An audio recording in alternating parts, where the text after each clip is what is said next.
Hello guys, എല്ലാവർക്കും എൻ്റെ ചാനലിലേക്ക് സ്വാഗതം.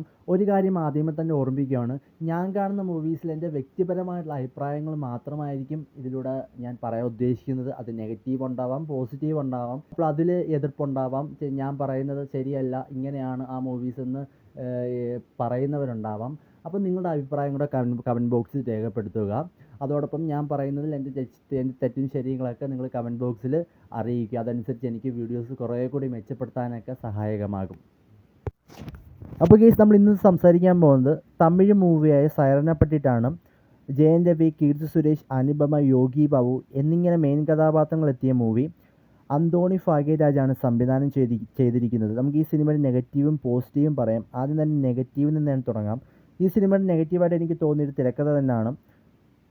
കുഴപ്പമില്ലാത്തൊരു കഥയെ നല്ലൊരു തിരക്കഥയാക്കുന്നതിൽ അട്ടർ ഫെയിലായിട്ടുണ്ട്. അതുപോലെയൊക്കെ എനിക്ക് കുറച്ച് കല്ലുകടിയും കാര്യങ്ങളൊക്കെ എനിക്ക് സത്യം പറഞ്ഞാൽ ഫീൽ ചെയ്തു.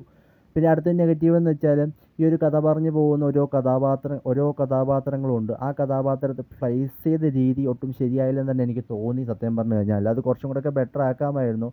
ഇപ്പം കീർത്തി സുരേഷിൻ്റെ ഒരു കഥാപാത്രം എന്ന് വെച്ചാൽ പോലീസുകാരുടെ കഥാപാത്രമാണ്. ആ ഒരു കഥാപാത്രം എന്തിന് ചെയ്തു, എങ്ങനെ ചെയ്യുന്നു, എപ്പോൾ ചെയ്യുന്നു, ഇവർ എന്താണ് ചെയ്യേണ്ടത് ഒന്നും തന്നെ ആർക്കും അറിയത്തില്ല.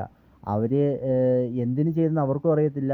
അവരെ കൊണ്ട് എങ്ങനെ ചെയ്യിപ്പിക്കണമെന്ന് സംവിധാനവും അറിയത്തില്ല. ആ ഒരു ഫീലൊക്കെയാണ്. അവർ കുറച്ച് ഭാഗങ്ങളിലൊക്കെ പൊട്ടിത്തെറിയൊക്കെ നടത്തുന്നുണ്ട്.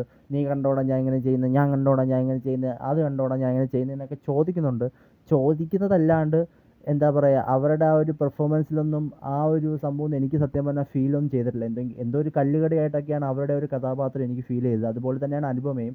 അവർക്കും പ്രത്യേകിച്ചൊന്നും ചെയ്യാൻ ഒന്നും ഇല്ല ഈ സിനിമയ്ക്കകത്ത്. അവർ കുറച്ച് ക്യൂട്ട്നെസ്സൊക്കെ സോങ്ങിലും അവിടെ ഇവിടെയൊക്കെ വാരി വിതറുന്നതല്ലാണ്ട് എനിക്ക് വലിയ പ്രത്യേകിച്ചായിട്ടൊന്നും തോന്നിയില്ല സത്യം പറഞ്ഞു കഴിഞ്ഞാൽ. പിന്നെ അടുത്തൊരു നെഗറ്റീവ് എന്ന് വെച്ചാലും, ഈ സിനിമയിൽ കോമഡി രംഗങ്ങളൊക്കെ കുറച്ച് ഉണ്ട്.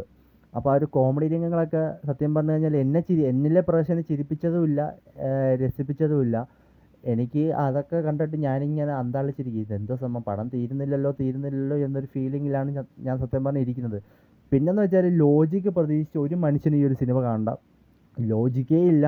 ഒരാൾ അവിടെ നിന്ന് വരുന്നു, ഒരാൾ ഇവിടെ നിന്ന് പോകുന്നു, ഒരാൾ അപ്പുറത്തുനിന്ന് വരുന്നു, ഒരു ക്രൈം ചെയ്തിട്ട് വരുന്നു, ഇപ്പുറത്ത് നോക്കുമ്പോൾ പോലീസുകാർ ഒന്ന് വീടിൻ്റെ ഫ്രണ്ടിൽ ഇരിക്കുന്നു, അയാൾ വീടിൻ്റെ അകത്തുനിന്ന് വെളിയിലേക്ക് വരുന്നു. മനസ്സിലായില്ലേ? അപ്പോൾ എങ്ങനെ വരുന്നു, അയാൾ എങ്ങനെ വന്നു, എങ്ങനെ പോയി, എങ്ങനെ ഇറങ്ങി, ഇപ്പോൾ എങ്ങനെ എത്തി, ആ ഒരു ലോജിക്ക് ഒന്നും നിങ്ങൾ നോക്കണ്ട. ലോജിക്കേ ഈ സിനിമയ്ക്കകത്തില്ല. ലോജിക്കില്ലാണ്ട് ഈ ഒരു സിനിമ നിങ്ങൾ കാണുക. ഇതിൻ്റെ പോസിറ്റീവായിട്ട് തോന്നിയത് ജയൻ രവി അവതരിപ്പിച്ച ആ ഒരു കഥാപാത്രമാണ്. 2 ഗെറ്റപ്പിലാണ് പുള്ളി വരുന്നത്. പുള്ളി കുഴപ്പമില്ലാത്ത രീതിക്ക് തന്നെ പെർഫോം ചെയ്തിട്ടുണ്ട്. അതുപോലെ തന്നെയാണ് യോഗി ബാബു. പുള്ളി നന്നായിട്ട് തന്നെ പെർഫോം ചെയ്തിട്ടുണ്ട്. പുള്ളിക്ക് പറ്റുന്ന രീതിയിൽ പെർഫോം ചെയ്തിട്ടുണ്ട്. പിന്നെ പുള്ളി കോമഡി രംഗങ്ങളൊക്കെ നന്നാക്കാനൊക്കെ ശ്രമിച്ചിരുന്നു. പക്ഷേ അതൊക്കെ പാളിപ്പോയി എന്നല്ലാണ്ട് ഞാൻ എന്ത് പറയാൻ. കാരണം പുള്ളി നന്നായിട്ട് തന്നെ കോമഡി രംഗങ്ങൾ കൈകാര്യം ചെയ്യാനൊക്കെ ശ്രമിച്ചതായിരുന്നു. പക്ഷേ എന്തോ നിർഭാഗ്യവശാൽ പാളിപ്പോയതായിട്ടാണ് എനിക്ക് തോന്നിയത്. ഈ സിനിമയെ പറ്റി ഒറ്റവാക്കി പറയുകയാണെങ്കിൽ, തട്ടിക്കൂട്ടി പടമായിട്ടാണ് എനിക്ക് ഫീൽ ചെയ്തത്. നന്നാക്കാമായിരുന്നു, പക്ഷെ എന്തോ നന്നാക്കിയില്ല.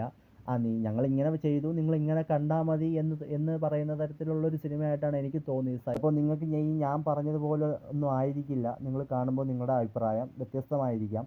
നിങ്ങളുടെ അഭിപ്രായം, നിങ്ങൾ സിനിമ കണ്ടിട്ടുണ്ടെങ്കിൽ, കണ്ടിട്ടില്ലാത്തവരാണെങ്കിൽ ഹോട്ട്സ്റ്റാറിൽ ഇപ്പോൾ അവൈലബിൾ ആണ്. മലയാളത്തിലും തമിഴിലും എല്ലാം അവൈലബിൾ ആണ്. നിങ്ങൾ സിനിമ കാണുക, സിനിമ കണ്ട് വിലയിരുത്തുക, കമൻറ്റ് ബോക്സിൽ അഭിപ്രായങ്ങൾ രേഖപ്പെടുത്തുക.